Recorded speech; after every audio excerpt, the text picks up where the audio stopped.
مرزما زمدناتات نحنقولكا بخمي يغيرو سبات بزعبا مرزما زمدناتات كزاربو خلو مبزحتو يجيزي عبهاريات يوم زتوكرو من انتايلو من انتاي قبرة من قوديو ازيقن حاد خفال نايت زانتات رأيو اتزعمو حققن ازيقيو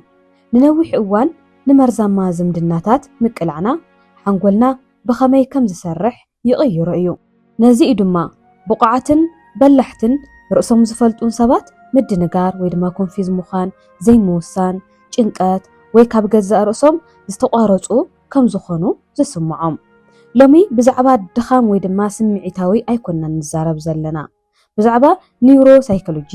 ሓንጎል ምስ ዘይጥዑ ከባቢታት ብኸመይ ይላመድ ዝብል ኢና ክነዋግዕ ሰላም ፍትዋት ተኸታተልቲ ዲኖና ሚድያ ብማዕንቲ እውን እዚ ዛዕባ እዚ ሒዘልኩም ቀሪበ ኣለኹ ፕሮግራምና እንተተመችየኩም ንኻሊእ ከምህር ኢልኩም ተሓሲብኩም እውን ሼር ላይክ ኮሜንት ክትገብሩ ብዘይ ኣጋጣሚ ክዕድመኩም ይደሊ መርዛማ ዝምድና زي مردد أيكونن أمانغو سباس زجبر كبابا خوينو نتقندي تحتي قرص نفسها داغماي جمد زجبريو أبا نيورو سايكولوجين ترومانس تجبر مصنعتي حد حق يجلس ننوح أوان نزمدنا وي مرزمانات مقلع بزعبا مصامتخا كمي اتحسب تراي أيكونن صغير نتي سنه هوتاوي تحت قرصي من مخان كون يغيرو ايو إذا نغرات نمقيار زدلي مخنياتات دما خنغركم قدماي حنقول ناي ملمماد ماشنيو كأند ترى حنقول حقوس طرح يكونن ملممادن مدحان نونيو حدا سب مرزما أو زخونة زمدنا مزقالع زي قمت سمعتاو سقات نقفيتا فرحي قريجت حنقول كابتي كبابي نمدحان يما عراروي دما يدالو مسجزي إذا زمدنا تعيدو يلو حنقول أي حتتن أبزي كمي جيرئية بسلام كسأنحيلو يوز حتت إزلوتي نمردأ عزي وصان ايو ناي مدحان حنقولكا ناي تبدالي سميعت مقماتن مهدأن اتقنكو دحنات نمرقاقات زحقز من قد مخاني مهار ازدما نزل علن ننابسو زتف انره الرهي قبرو ناتم نممحدار ناي قزاء رأسخا دليتات قديفكا مايكرو اكسبريشن من باب موياو تخون ازي قنا تعين تخكلنا يكونن اتم زبدلنا سوات ناياتم بزقورو نقر بقى نقموتو نهدأم نفتن بقى خمزي كوين زلكو خمزي كخوني خيلي نابلنا نمعلنا إن أطل اللميلا يمالتي سلازا أمورنا بز مقنيات زي إزلمد هل أي دما حضور صاطو دما زي كرونيك سترس لبهال نناي نيرفس رعاتنا داقما بروغرام يقبرو مرزاما زمدناتات حضور صاط انبر حالفو صاطو دما جنقتا يفترن حضور صاطي سرعة نيرف ننوح اوان اكتيفيتي يقبرو ازي دما ننوح اوان ناي صاطو هرمونات بفلاي دما كورتيسول نزبهال نخفنا يقبر مسجيزي خا قلبخا وي دما اتنشنكا تذكرخا سمعيتاو مقوزصار درخيت አገባብ ድቃስካ ናይዚው ኩሎም ነገራት እዚኣቶም ይጽለሉ ማለት እዩ ነዚ ድማ ሰባት መብዛሕትኡ ግዜ ድሕር ሕጂ ኣነ ከም ነፍሰይ ኮንኩን ከም ነፍሰይ ኣነ ባዕለይ ኮይናይ ስምዕንን ዘሎ እንዳበሉ ዝዛረቡ እዚ ባህላዚ ምስና ኣምሮ ቁንዕ እዩ ሓደ ሰብ ዝነገር እዚ መንጋሩ تخكل እዩ ኣመንታይ ዓይነት ኩነታት ከም ዘሎ ንምግማት ዘጸገመ ይኮነን ሳልሳይ ኣሚግዳላ ሓደጋ ምጽባይ ይመሃር ኣሚግዳላ ስግኣት ዝፈልጥ ስርዓት ሓንጎል እዩ ዝኾነ ነገር ከጋጥመና ከሎ ህደሙ ገለ ግበር ኢሉ ለኾነ ናይ ሓደጋ ምልክት ዝህበና እዩ ኣብ መርዛማ ዝምድናታት ኣሚግዳላ ልዕሊ ዓቆን ንጡፍ ይኸውን ሃይፐር አክቲቭ ይኸውን ሓንጎልካ ስካን ምግባር ይመሃር ማለት እዩ በዚ ከዓ ቃና ወይ ከዓ ቶንካ ይቀየር መግለጺ ወይ ከዓ ፋሻል ኤክስፕሬሽን ከይቀየር ስምዒታዊ ለውጢ ምልክታት ገርጭት ተርኢ እዚ ድማ ቀጻሊ ንቕሓት ይፈጥር እቲ ሰብ ድራማዊ ግን ኮይኑ ይኮነን ንሓደጋ ንምግማት ብናይ ስነ ኣእምሮ ኩነታት ስለ ዝርከብ እዩ ራብዓይ እውን ቅድመ ግንባር ኮርተክስ ስልጣን ይስእል እቲ ቅድመ ግንባር ኮርተክስ ዝበሃል ንኣተሓሳስባን ውጥንን ውሳነን ይቆጻጸር ኣብ ትሕቲ ሕዱር ጻጤ ወይ ድማ እዚ ክሮኒክ ስትረስ ዝበሃል እዚ ክፋል ሓንጎል ውጽኢታዊ ይከውንን እዩ እዚ ድማ ብዙሓት ሰባት ዘጋጥሞም መሪር ተጋራጫውነት ወይ ድማ እዚ ኮንትራዲክሽን ዝበሃል ማለት እዩ ኮንትራዲክሽን ወንገልጽ ይኽእል እዩ እዚ ዝምድና ጎዳእ ምዃኑ ይርድአኒ እዩ ግን ክሳብ ሕጂ ክወጽእ ዘይክእል ኮይኑ እዩ ዝስማዓኒ ዘሎ ኢሉ ንባዕሉ ይዛረብ ሎጂካ ይጥፍኦኒ ወይ ድማ እዚ ስነ ሞገታ ይጥፍኦኒ እዩ እቲ ናይ ምድሓን ሰርኪትካ ግን ይግልፎ ስለ ዘሎ እዩ ሓምሻይ እውን ዓስቢ ወይ ድማ ረድኤት ከምኡ እውን ስምዒታዊ ጽግዕተኝነት ንኽስምዓካ ክገብር ከሎ ማለት እዩ ብዙሕ መርዛማ ዝምድናታት ኣብ መንጎ ጸቕጥን እፎይታን ይቀያየር እዩ ድሕሪ ግርጭት ወይ ድማ ድሕሪ ባእሲ ህድኣት ይመጽእ ድሕሪ ቃንዛ ፍቕሪ ይመጽእ እዚ ቅዲ እዚ ዶፓሚን የነቃቅሖ ሓንጎል ነቲ ስርዓት ይሽልሞ ሓንጎል ንእፎይታ ምስ ምትእስሳር ከዛሙደ ይጅምር እዚ ግና ፍቕሪ ኣይኮነን ኒውሮኬሚካል ኮንዲሽኒንግ ዝበሃል ስለዚ እዞም ኣብ ዝኾነ ሰዓት ሓያል ባእሲ ይነብሮም ለለይ ዕረቁ ለለይ ፈቆሩ ለለይ ባእሱ ገለ ክኸውን ከሎ እዚ ንባዕሉ ኣብቶም ሰባት ጽግዕተኛ ክትኮን ካብኣቶም ረድኤት ክደሊ ገለታት ክገብረካ ይኽእል እዩ ነቲ ናይ ደስታ ዝምንጪ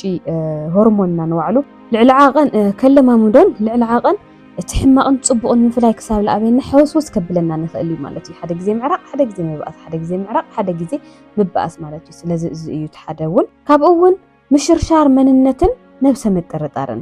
ምስ ግዜ ተደጋጋሚ ትበኣስ ነቐፌታ ወይ ከዓ ምውቃስ ሓንጎል ንርእሰ መንነት ብኸመይ ከም ዘሰላስል ይቕይሮ ሰባት ከምዚ ዝስዕብ ከጋጥሞም እውን ይኽእል እዩ ማለት እዩ ነብሶም ልዕሊ ዓቐን ይጠራጠሩ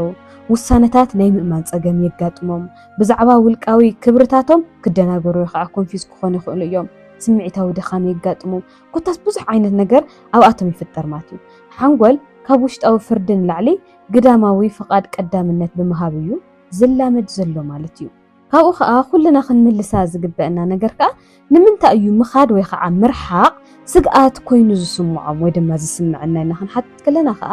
መርዛማ ዝምድና ምግዳፍ ነቲ ዝተለመደ ስርዓት ሓንጎል ኣብ ሓደጋ የእትዎ እዩ እቲ ዝምድና ጎዳኢ ኣብ ዝኾነሉ እዋን እውን እንተኾነ ፍሉጥ ወይ ከዓ ፋሚሊያር እዩ ሓንጎል ንምውፃእ ከም ሓደጋ ይወስዶ ነዚ ድማ መብዛሕትኡ ግዜ ካብ ምጽናሕ ምኻድ ዝኸበደ ኮይኑ ዝስምዖም ማለት እዩ ንብዙሕ ዓመታት ንብዙሕ ግዜታት ዝተበደለ ወይ ድማ ኣብ መርዛማ ዝምድናን ርክብን ዝነበረ ሰብ ንኽትወፅእ ትብሎ ከለኻ ብጣዕሚ ይፈርሕ ደገ ወፂኡ እንታይ ከም ዝገጥሞ ስለ ዘይፈልጥና ኦልሬዲ ኣእምሮኡ ንባዕሉ በቃ ለሚድዎ እዩ ዝኾነ ህዚ ብተደጋጋሚ ሓደ ሰብ ልበደለኒ በደልሲ ካልእ ሰብ መፅእ ክብድለኒ ከለስ በቃ ፋሚሊያር ልፍለጥ ነገር እዩና ኣብቲ ነገር እሱ ስቑፍ ንኽብል ክገብረኒ ይኽእል እዩ ማለት እዩ ብዙኹነታት እዚ ዝሓልፍ ዘሎ ሓንጎልና ኸሲ ክሓዊ ይኽእል ዶ ኢልና ንሕተት ሓንጎል ፕላስቲክ እዩ ክቕየር እውን ይኽእል እዩ ምሕዋይ ማለት ኣወንታዊ ነገር ንምግባር ምግዳድ ኣይኮነን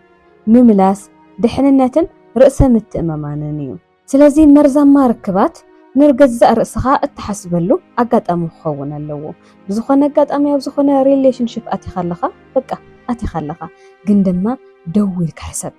ድኹም ወይ ድማ ዝተሰበርካ ዋጋ ዘይብልካ ዓቕሚ ዘይብልካ ኮንካ ይኮንካን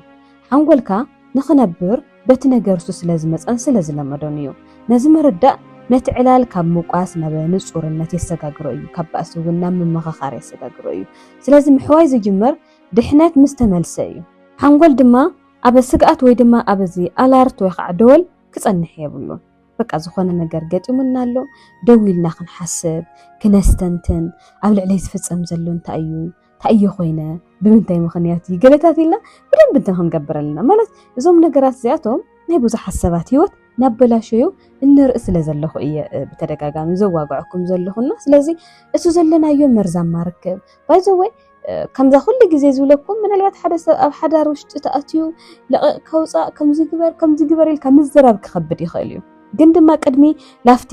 ሓዳር ዝበሃል ዓብይ ትካል ቅድሚ ምእታውና ግን ክንገብሮም ንግብኡና ነገራት ፈሊጥና ተኣቲና ጽቡቓት እዩ ምስ ዝኾኑ ሰባት ክንህሉ ከለና ሰላም ዘይስምዐና ተኾይኑ ብቃላቶም ዝኾነ ነገር ንኽስምዐና ዝገብሩ ተኾይኑ ኮንፈርት ንኸይስምዐና ዝገብሩ ተኾይኑ ኮታስ ብዙሓት ዓይነት ምልክታት ይህቡና እዮም ኣንሕና ግን ስለ ዘይነስተውዕል ኣንሕና ግን ንዕኦም ብቻ ስለ ዘፍቅር ካልእ ነገር ክንርኢ ስለ ዘይንኽእል እዩ ስለዚ ሓደ ሰብ ስቕ ኢሉ ላብ መርዛማ ሓዳር ይኹን ላብ መርዛማ ዓብይ ርክባት ከኣቱ ኣይኽእል ካብ መጀመርያ እውን ነበሩ ቀያሕቲ መስመራት ብዘይ ምስተውዓሉ ወይ ድማ ብዘይ ምስተውዓላ ብዘይ ምርኣዩ ወይ ድማ ብዘይ ምርኣያ እዩ ስለዚ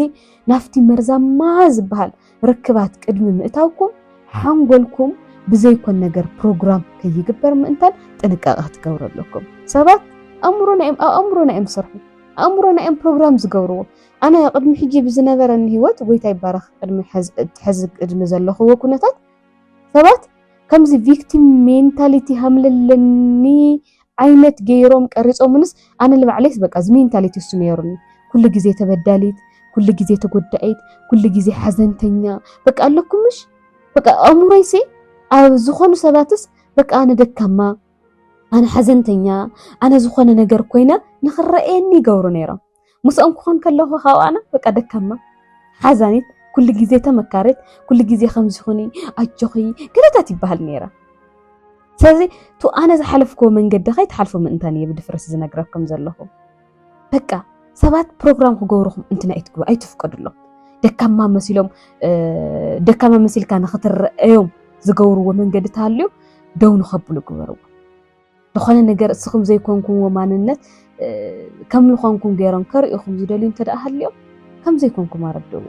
ንቕሕ በሉ ትብዕ በሉ ኣእምሮኹም ከይመረዙ ወይ ኣእምሮኹም ከይድከሙ ወይ ኣእምሮኹም ፕሮግራም ከይገበሩ ወይ ብደንብ ጌርኩም ቶሎ ኢልኩም ከተምልጡ ኣለኩም ማለት እዩ ፍትዋት ተኸታተልቲ ዲኖና ማይንድሴት ኤንድ ሂሊንግ ስፔስ ንሎማዓንቲ ዝነበረን ብዛዕባ እዚ ይመስል ነይሩ ተፈቲኹምዎ ሼር ግበሩ